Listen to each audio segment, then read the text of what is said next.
Hello बच्चों, चलिए प्रश्न को पढ़ते हैं और समझते हैं। त्रिभुज एबीसी में सिद्ध कीजिए कि बी कॉस स्क्वायर सी बटा दो प्लस सी कॉस स्क्वायर बी बटा दो बराबर होगा बच्चों एस। यह कथन हम बच्चों हमें सिद्ध करना है। ठीक है। अब देखिए बच्चों, प्रश्न को हल करने से पहले हम प्रश्न के लिए मुख्य अवधारणा लिख लेते हैं बच्चों, जिसकी सहायता से हम इस प्रश्न को हल करेंगे। ठीक है, तो मुख्य अवधारणा में बच्चों हम प्रश्न से संबंधित कुछ सूत्रों को लिखेंगे यहाँ पर। देखो, पहला सूत्र है बच्चों कि हम जानते हैं कॉस ए बटा दो। कॉस ए बटा दो का सूत्र होता है बच्चों वर्गमूल एस एस माइनस ए और बटा ये होता है बच्चों, देखो यहाँ पर ए है तो यहाँ आ जाएगा बच्चों बी सी। इसी प्रकार यदि आप कॉस बी बटा दो का सूत्र बनाते हो तो कॉस बी बटा दो का सूत्र बनेगा एस, उसके बाद आ जाएगा एस माइनस बी। ठीक है, और बटे में आ जाएगा बच्चों, देखो यहाँ बी है तो यहाँ आ जाएगा ए सी। इसी प्रकार बच्चों आप कॉस सी बटा दो का सूत्र भी बना सकते हो। इसका सूत्र क्या बनेगा, एस एस माइनस सी और बटे में आ जाएगा बच्चों ए बी। ठीक है, और इन तीनों ही सूत्रों में बच्चों जो एस है वह है अर्ध परिमाप। ठीक है, तो जहां जहां बच्चों एस जो है वो अर्ध परिमाप है, और इसका मान कैसे ज्ञात करोगे आप, ए प्लस बी प्लस सी बटा दो की सहायता से। ठीक है बच्चों, अब देखिए जो प्रश्न में दिया है हम उसका बायां पक्ष ले लेते हैं बच्चों। तो प्रश्न का बायां पक्ष, तो बायां पक्ष देखिए क्या है बच्चों, और फिर हम इसमें मान रख देंगे बच्चों।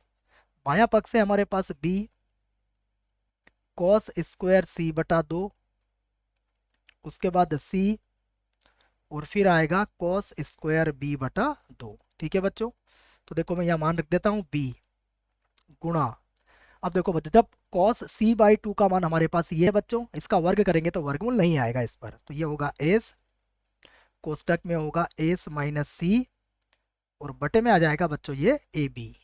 ठीक है, फिर देखो बच्चों प्लस सी, यहाँ पर भी देखिए कॉस स्क्वायर बी बटा दो है बच्चों, तो ये वर्गमूल भी यहाँ पर नहीं आएगा, तो ये हो जाएगा गुणा एस, कोष्टक में होगा एस माइनस बी, और बटे में होगा बच्चों ए सी।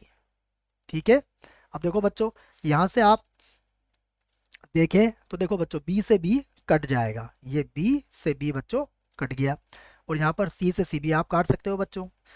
अब यहाँ देखो आप एस बटा ए, एस बटा ए, यहाँ से बच्चों आप इसको उभयनिष्ठ है, आप इसे कॉमन ले सकते हो, तो यहाँ से क्या करो बच्चों आप बराबर एस बटा ए।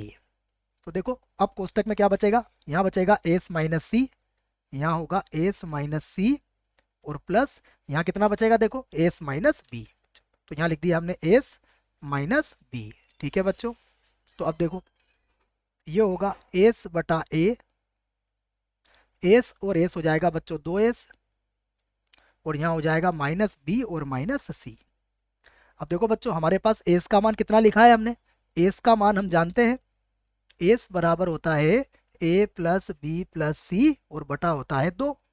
तो यहाँ से देखो बच्चों दो एस का मान हम ज्ञात कर सकते हैं, तो यहाँ से हम दो एस का मान रख देते हैं। देखो तो ये हो गया एस बटा ए, और दो एस का मान क्या होगा, ए प्लस बी और प्लस सी, और यहाँ होगा माइनस बी और माइनस सी। ठीक है बच्चों, तो देखो प्लस बी से माइनस बी कट जाएगा बच्चों, और सी से सी बी कट जाएगा, तो अब हमारे पास क्या बचेगा, हमारे पास बचेगा एस बटा ए, और गुणा में कितना बचेगा ए, तो बच्चों ए से ए भी कट जाएगा, तो क्या बचेगा एस, और एस क्या है बच्चों, ए से हमारा दाया पक्ष, देख लो आप बच्चों दाया पक्ष हमारा आ चुका है, और दाया पक्ष आ गया है तो हम कह सकते हैं बच्चों कि हमारा जो कथन है वो क्या है, सिद्ध हुआ।